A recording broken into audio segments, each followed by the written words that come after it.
toute chose, retour sur ce tremblement de terre qui a secoué une partie de l'Italie en début de semaine. On vous l'a dit hier, la communauté italienne de Belgique s'est également prise de plein fouet cette catastrophe.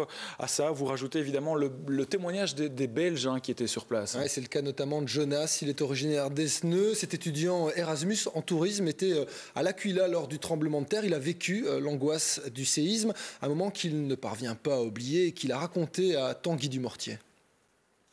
Je me suis réveillé en sursaut, c'était horrible, enfin, vraiment la maison bougeait complètement dans tous les sens. Il y avait des morceaux de mur sur le côté de moi qui commençaient à tomber. J'ai vu les rayures qui ont commencé à se former sur le plafond. Et puis je me suis mis en dessous de mon lit. J'ai attendu, ça a duré une quinzaine de secondes, plus ou moins. Je sais plus exactement. Et puis je suis sorti directement dans la rue. J'entendais les cris, je suis sorti comme j'étais, en caleçon, en t-shirt, à pieds nus. Un homme à quelques mètres de moi s'est pris une pierre, une bonne pierre comme ça sur je ne sais pas s'il l'a reçu sur la tête ou sur le dos, mais il tombait inconscient.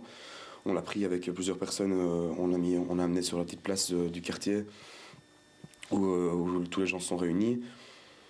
Et voilà, et puis là, on a attendu un petit peu dans la panique, il y a encore eu des petits tremblements par la suite, des répliques. On va revenir sur ce témoignage, mais je vous rappelle aussi que si vous voulez faire un don aux gens sinistrés là-bas en Italie, il y a un numéro de compte qui existe et qui est mis à votre disposition, c'est le 643-00249-31. Si vous n'avez pas eu le temps de noter ce numéro de compte, rendez-vous sur notre blog www.auquotidien.be et là vous pourrez évidemment en prendre note plus à l'aise. Alors on a entendu Jonas nous parler de son traumatisme, on va faire l'analyse tout de suite en compagnie du psy de la bande.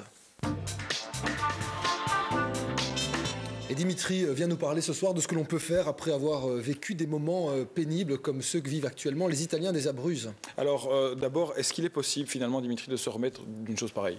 Écoutez, c'est d'abord un choc émotionnel particulièrement fort. Vous êtes en train de dormir chez vous dans votre endroit de sécurité, c'est-à-dire dans votre maison, dans votre chambre, dans votre lit, et puis tout d'un coup, le bruit abasourdissant d'un tremblement de terre. Vous êtes pris d'une terrible panique. Vous ne savez pas ce qui vous arrive, l'impuissance profonde, la peur, on appelle ça une expérience de terreur. Et donc, quand on a vécu ce genre de choses, il faut vraiment des années pour s'en remettre. Quelles traces on garde d'un tel drame? Vous avez pu, de par votre expérience professionnelle, le constater concrètement sur le terrain? Oui, j'ai travaillé pour Médecins sans frontières en Arménie après le tremblement de terre. Et donc, j'ai pu me rendre compte à quel point les gens, au fond, avaient beaucoup besoin de parler de ce qu'ils avaient vécu. Et très très longtemps, ça durait des années, ce besoin de parler. Alors, la mémoire, elle fonctionne sur différents canaux. On a évidemment toutes les traces visuelles, les images. On a toute la mémoire des sensations et des émotions qu'on a ressenties lors de ce genre d'événement. Et donc, ça génère petit à petit du stress post-traumatique quand on ne sait pas digérer. Pourquoi? Parce qu'une ambulance qui passe dans la rue avec ses sirènes hurlantes, forcément, ça va réveiller tout le traumatisme, toute la scène que j'ai vécue à ce moment-là.